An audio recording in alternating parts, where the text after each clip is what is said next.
नमस्कार दोस्तों, तो दिल्ली पुलिस के लिए लेकर आए हम एक और प्रैक्टिकल सेट। तो आइए शुरू करते हैं अपने क्वेश्चनों को। निम्नलिखित में से कौन सा शिलालेख सुदर्शन झील नामक झील का पुनरुद्धार कार्य के लिए जाने का वर्णन किया? तो इसका आंसर हो जाएगा रुद्रदमन का जूनागढ़ शिलालेख। याद रखें, बहुत इंपॉर्टेंट क्वेश्चन है। सिविल के संक्षिप्त के नाम से जाने वाली अभिकरण एजेंसी निम्न में से किस क्षेत्र के लिए संबंधित है? तो यानी जो अपन सिविल है वो अपना बैंकिंग क्षेत्र से संबंधित है। याद रखिए, इनमें से कौन सी रबी की फसल नहीं है? तो आपको रबी की फसल नहीं है तो कपास। आपको याद रखना रबी और खरीफ दोनों की फसलों के बारे में। बढ़ जाएगा अगले क्वेश्चन की तरफ। निम्नलिखित में से कौन सा जीव अपने शरीर के बाहर भोजन विखंडित करने के पश्चात उसे अवशोषित करता है? तो वह राइजोपोस। अगले क्वेश्चन पर आते हैं। असहयोग आंदोलन के दौरान निम्नलिखित में से किस प्रांत में चोरी चोरा कांड घटित हुआ? तो वह संयुक्त प्रांत, वर्तमान में उत्तर प्रदेश यानी यूपी। भारत में निम्नलिखित में से किस फसल की कृषि लगभग विशिष्ट रूप से दक्षिणी राज्यों में होती थी? तो आपको पता है दक्षिणी राज्यों में कौन सी खेती होती है? तो वह है कपास की खेती। याद रखिए, इंपॉर्टेंट क्वेश्चन है। भारत के संविधान का निम्न में से कौन सा अनुच्छेद यह घोषणा करता है कि स्वच्छ न्यायालय एक अभिलेख न्यायालय होगा? तो अनुच्छेद 129। अगले क्वेश्चन पर, किस राज्य में इंद्रावती नदी पर चित्रकूट जलप्रपात है? तो बहुत इंपॉर्टेंट क्वेश्चन है गाइस। तो यह है छत्तीसगढ़।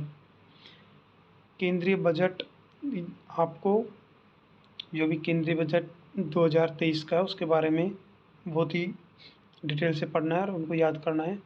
तो इसमें तो खैर बढ़िया क्वेश्चन है ये, लेकिन आपको केंद्रीय बजट देख के जाना पड़ेगा।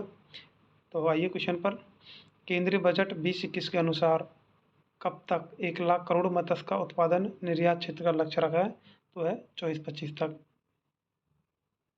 मैग्रेस कार्लसन एक अंतर्राष्ट्रीय शतरंज खिलाड़ी है, तो वे कौन से देश से बिलोंग करते हैं? तो वह देश है नॉर्वे। आपको याद रखना है।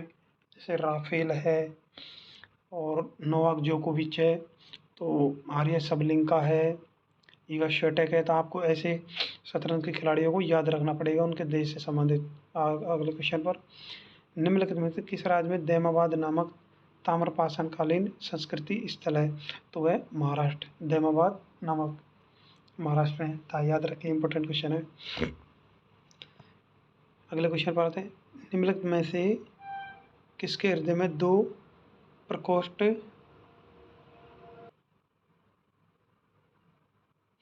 बढ़ते? अगले क्वेश्चन पर आइए। लोटिया नामक गीतों का संबंध पारंपरिक रूप से निम्न से किस राज्य से है? तो लोटिया, तो देखिए लोटिया किस राज्य से संबंधित? राजस्थान से। आपको याद रखना है, इंपॉर्टेंट क्वेश्चन है। जीडीपी से गाइस बहुत क्वेश्चन पूछते हैं एसएससी में, तो आप जीडीपी के बारे में याद रखिए। भारतीय राष्ट्रीय लेखाकरण प्रथाओं के अनुसार वास्तविक जीडीपी प्राप्त करने के लिए सांख्यिक सकल घरेलू उत्पाद निम्नलिखित में से किसे समायोजित किया जाता है? तो है मुद्रास्फीति। फुटबॉल खिलाड़ी चुन्नू गोस्वामी जिसका निधन हो गया, तो किस खेल से बिलोंग करते हैं? तो आपको याद रखना चुन्नू गोस्वामी फुटबॉल के साथ साथ क्रिकेट के खिलाड़ी भी रहते थे। आइए अगले क्वेश्चन पर।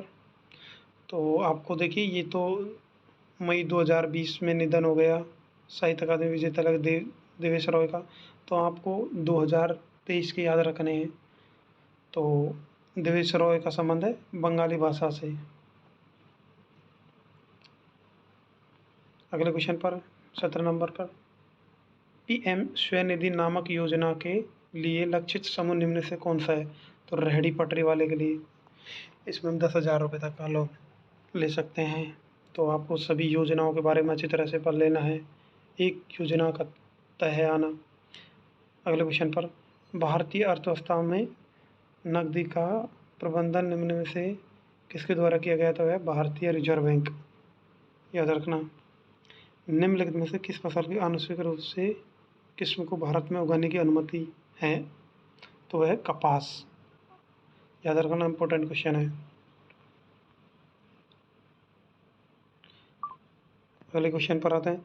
भारत के संविधान के निम्नलिखित में से किस अनुच्छेद में यह उल्लेख किया जाता है कि राज्य ग्राम पंचायतों को संगठित करने के लिए कदम उठाएंगे? तो आर्टिकल है 44। याद रखिए। भारत का निम्नलिखित में से कौन सा समुद्र तट अरब सागर का नहीं है? तो आपको वर्कला बीच, राधानगर बीच, पालोम बीच और कोलम बीच, तो इनमें से राधानगर बीच नहीं है अरब सागर का। याद रखिए। अगले क्वेश्चन पर आते हैं।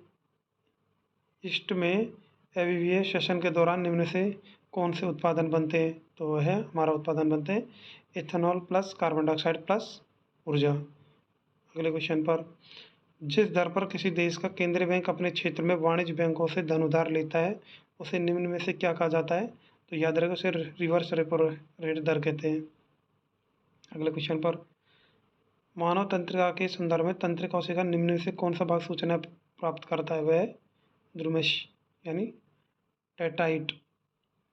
अगले क्वेश्चन पर, भारत में निम्नलिखित में से भारत के द्वितीय उपराष्ट्रपति कौन थे? तो वह जाकिर हुसैन। आपको राष्ट्रपतियों के बारे में, प्रथम द्वितीय जितने भी हैं उतने राष्ट्रपतियों के बारे में, प्रधानमंत्रियों के बारे में थोड़ा देख लेना है। एक क्वेश्चन यहाँ से पूछा जाता है। और अगले क्वेश्चन पर,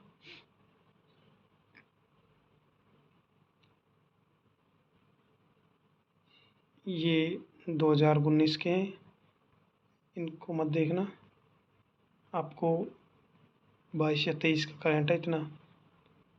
वर्ण परिचय नामक पुस्तक निम्न में से किसने लिखी? तो वो लिखी थी ईश्वरचंद्र विद्यासागर ने। याद रखिए, बहुत इंपॉर्टेंट क्वेश्चन है एसएससी के लिए। ये 2020 का, आपको ये 2020 का नहीं पढ़ना है।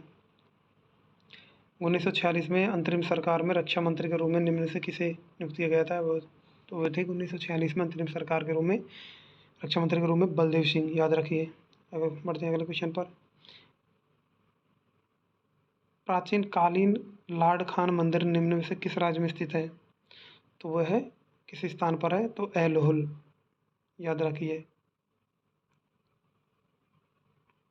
अगले क्वेश्चन पर, निम्नलिखित के भारत के निम्नलिखित में से किस वायसराय द्वारा की गई घोषणा को अगस्त प्रस्ताव कहा जाता है? तो लॉर्ड लिंथिंगो। याद रखिए। भारतीय कृषि के संदर्भ में बेवर, दैया और पोंडू शब्द निम्नलिखित में से किस स्थानीय नाम है? तो ये किसके नाम है? बेवर, दैया, पोंडू, ये खेती के आदिम रूप है। ये याद रखिए। निम्नलिखित में से कौन सा स्तनपायी जीवी रेशे फाइबर का एक सामान्य स्रोत नहीं है? तो आपको देखना है इसमें से जेब्रा नहीं है, बाकी लामा, अल्पाका, अंगोरा बकरी ये हैं, तो जेब्रा नहीं है करेक्ट आंसर। अगले क्वेश्चन पर, निम्नलिखित में से कौन सी ग्रंथि मानव में शारीरिक विकास को विनियमित करने वाला हार्मोन स्रावित करती है? तो है पीयूष ग्रंथि। याद रखिए। अगले क्वेश्चन पर, पावलकुट नामक जनजातीय पर्व पारंपरिक रूप से निम्न किस राज्य में मनाया जाता है? तो है पावलकुट मिजोरम में। कूट शब्द आता है गैस, आपको मिजोरम याद रखना है क्योंकि ज़्यादातर कूट शब्द है जो मिजोरम के लिए मनाया जाता है, मिजोरम राज्य में। अगले क्वेश्चन पर बढ़ते हैं 37 नंबर पर, धमेक स्तूप निम्न में से किस राज्य में स्थित है? उत्तर प्रदेश में। धमेक स्तूप है उत्तर प्रदेश में। याद रखिए। 1993 निम्न में से कौन दिल्ली की राष्ट्रीय राजधानी के प्रथम मुख्यमंत्री बने? तो आप दिल्ली के बारे में थोड़ी घनी डिटेल जाने लिए, कौन राज्यपाल, वो हाई कोर्ट, तो उनके बारे में थोड़ा सा देख ली थी। तो इनका तो प्रथम मुख्यमंत्री बने मदन लाल खुराना। आपको पता लग रहा होगा कैसे कैसे क्वेश्चन पूछे जा रहे हैं दिल्ली पुलिस में। अगला क्वेश्चन 39, भारत के संविधान में निम्नलिखित में से किस संशोधन द्वारा केंद्रीय मंत्रिमंडलों में मंत्रियों की संख्या एक सीमा निर्धारित की गई? तो आपको बताना है कि कौन सा अनुच्छेद है, सॉरी किस संशोधन द्वारा, तो वो है 91। अगले क्वेश्चन पर, आपको ये करंट के हैं, ये क्वेश्चन नहीं पढ़ने हैं। आपको जो अभी लेटेस्ट अपन की वो पढ़ना है, अपन को ये नहीं पढ़ना है। आपको ये सरस्वती सम्मान ये याद रखना है, ये नहीं पढ़ना है अपन को, आपको लेटेस्ट पढ़ना है। निम्न में से किस वर्ष में बाल गंगाधर तिलक के नेतृत्व में कांग्रेस के अलग हुए गुट फिर से एक हो गई? तो देख लीजिए 2000, इसका उत्तर है 2016, नहीं सॉरी 1916। ये इसमें एसएससी ने गलत माना है ये, लेकिन इसका उत्तर है 1916।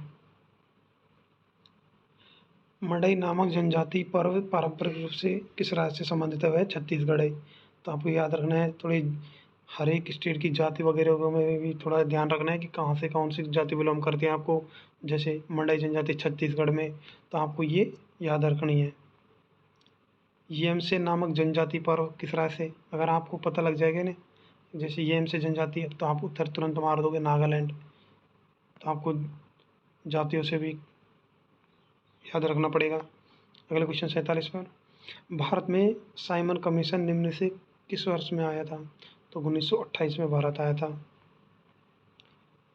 आपको ये याद नहीं रखना है, ये भी याद नहीं रखना है आपको, ये इंपॉर्टेंट क्वेश्चन है। क्वेश्चन नंबर 50 और लास्ट क्वेश्चन है। तो देखिए आपके कितने क्वेश्चन सही है, और आपने आज 50 नंबर का जो 50 नंबर के मॉक टेस्ट में आपके कितने नंबर आए हैं। तो अगर आपके बढ़िया आ रहे हैं नंबर, तो और आप अपनी तैयारी को बेहतर बनाओ, ज़्यादा से ज़्यादा रिवाइज करो, मॉक टेस्ट लगाओ, टेस्ट से, पीडीएफ से, लेटेस्ट, सीजीएल, एचसीएल, जिसके जो भी अभी एग्ज़ाम लगे उनके क्वेश्चन पढ़िए और बढ़िया अपनी तैयारी को बनाइए। तो लास्ट का क्वेश्चन नंबर 50 है, भारत के संविधान के अनुच्छेद 106 के अनुसार संसद के दोनों सदनों के सदस्यों का वेतन निम्न में से किसके द्वारा निर्धारित किया जाता है? तो यह संसद के द्वारा। तो थैंक दोस्तों, इतना ही है। तो आपके लिए पर डे रोज ना एक हम लेके आएंगे जो PYQ सेट है, और हमारे चैनल को सब्सक्राइब करें, शेयर करें और आपकी पढ़ाई करते रहें।